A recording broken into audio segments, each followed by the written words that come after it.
ನಮ್ಗೆ ಈ ಸಮಸ್ಯೆಯಿಂದ ಹೊರಗಡೆ ಬರಕ್ಕೆ ಯಾರಿಂದಾದ್ರೂ ಸಹಾಯ ಸಿಗುತ್ತೆ ಅಪ್ಪ. ಇನ್ನು 2 ದಿನ ಇದೆ, ಕ್ಷಣದಲ್ಲೇ ಏನೇನೋ ಆಗತ್ತಂತೆ.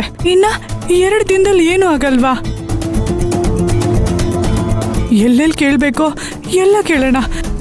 ಕಾಲಿಗೆ ಬೀಳೋ ಸ್ಥಿತಿ ಬಂದ್ರು ನಾನು ಬೀಳ್ತೀನಿ ಅಪ್ಪ.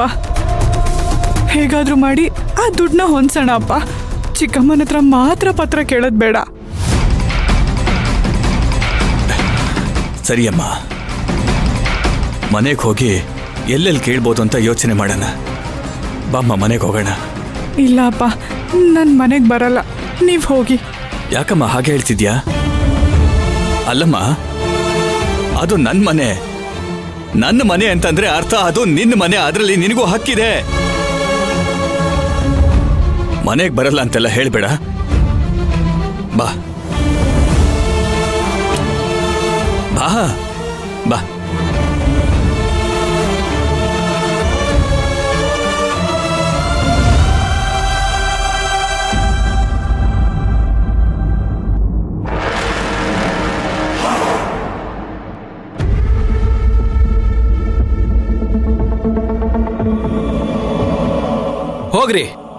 ಹೋಗ್ರಿ ಅಪ್ಪ ಮಗಳ ಅದೆಲ್ಲಿಗೆ ಹೋಗ್ತೀರಾ? ಅದ್ ಯಾರ್ ಕಾಲ್ ಹಿಡಿತೀರಾ? ಹಿಡೀರಿ. ನಿಮ್ಮ ಯೋಗ್ಯತೆಗೆ ನಯ ಪೈಸಾ ಹುಟ್ಟಬಾರ್ದು. ಹಂಗ್ ಮಾಡ್ತೀನಿ ನಾನು. ಕೊನೆಗೆ ಹುಡುಕಿ ಸಾಕಾಗಿ ಬಂದು ನನ್ನ ಕಾಲೇ ಹಿಡ್ಕೋಬೇಕು. ಹಂಗ್ ಮಾಡ್ಲಿಲ್ಲ ಅಂದ್ರೆ ನನ್ನ ಹೆಸರು ದೇವನೇ ಅಲ್ಲ.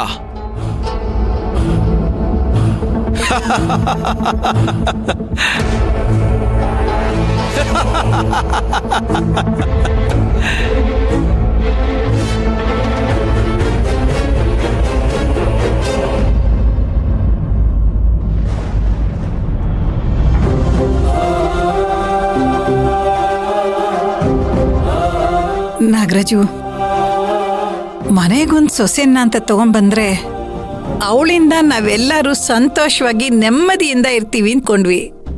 ಆದ್ರೆ ಈಗ ನಮ್ಮೆಲ್ಲರಿಗಿಂತ ಅವಳೇ ಚೆನ್ನಾಗಿಲ್ದೆ ಇರೋ ಥರ ಆಗೋಯ್ತಲ್ವೋ? 2 ದಿನದಲ್ಲಿ 10 ಲಕ್ಷ ಅಂತಂದ್ರೆ ಆ ಹುಡುಗಿ ಎಲ್ಲಿಂದ ತರ್ತಾಳೆ? ಅವನ ಆ ಥರ ಕೂಗಾಡಿದ್ರೆ ಅವಳೇನ್ ತಾನೇ ಮಾಡ್ತಾಳೆ? ನೀನು ಹೇಳ್ತಾ ಇರೋ ಮಾತು ನನಗೆ ಅರ್ಥ ಆಗ್ತಿದೆಯಮ್ಮ. ಶ್ರೀಮಂತಗೆ ಅರ್ಥ ಆಗ್ಬೇಕಲ್ಲ. ಎಲ್ಲರೂ ಸೇರ್ಕೊಂಡು ಬಗೆಹರಿಸಬೇಕಾಗಿರೋ ಸಮಸ್ಯೆನ ಸಪ್ತಮಿ ಒಬ್ಳೆ ತಲೆ ಮೇಲೆ ಹೊತ್ಕೊಂಡು ಒದ್ದಾಡ್ತಾ ಇದ್ದಾಳೆ.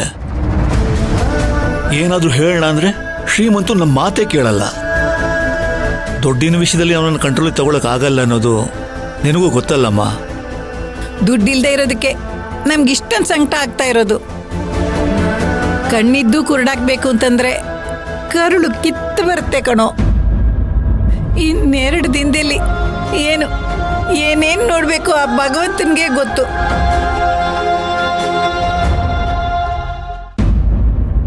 ಅಪ್ಪ, ಸಪ್ತಮಿ ಜಮೀನ್ ಪತ್ರ ತಂದಿದ ತಕ್ಷಣ ನನಗೆ ಫೋನ್ ಮಾಡಿ, ನಾನು ಆಫೀಸ್ ಹೋಗಿ ಬರ್ತೀನಿ. ಶ್ರೀಮಂತು, 1 ನಿಮಿಷ ಕಣೋ. ಏನು? ಅದೇನು ವಿಷಯ ಅಂತ ಗೊತ್ತೇನಪ್ಪ? ಮಾತಾಡ್ತಾ ನಿಂತ್ಕೊಳ್ಳೋದಿಕ್ಕೆ ನನಗೆ ಟೈಮ್ ಇಲ್ಲ ಅಜ್ಜಿ. ಇಲ್ಲಾಗಿರೋ ಡ್ರಾಮಾಗಳಿಂದ ಈಗಾಗಲೇ ಲೇಟ್ ಆಗಿದೆ. ಅಪ್ಪ, ನಾನು ಹೇಳಿದ್ ಕೇಳಿಸ್ತು ತಾನೆ? ಸರಿಯಪ್ಪ, ಫೋನ್ ಮಾಡ್ತೀನಿ.